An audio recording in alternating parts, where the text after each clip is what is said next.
Ngayon po ang ika-40 araw mula nang pumanaw si dating DILG Secretary Jesse Robredo. May mga aktibidad pong isinagawa sa hometown niya sa Naga City. May news to go si Avril Daha ng GMA Bicol live. Avril?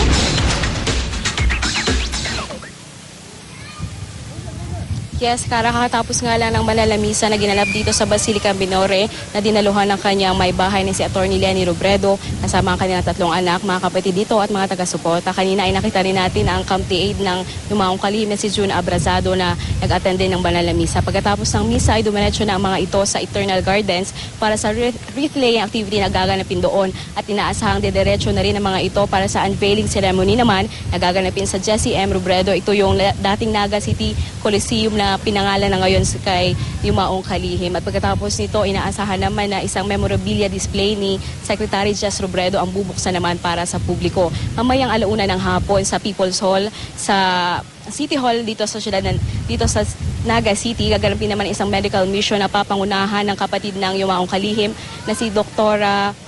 Jocelyn Bondok para sa mga visually impaired naman ang medical mission na ito. At mamayang alisin ko ng hapon, muling magtitipon ang pamilya at mga taga-suporta sa Plaza Quezon para sa gagawing torch parade. Pupunta ulit sa Eternal Gardens kung saan isang tribute concert naman ang gaganapin mamayang alas 6 hanggang alas 8 ng gabi. Yan muna ang latest, Kara.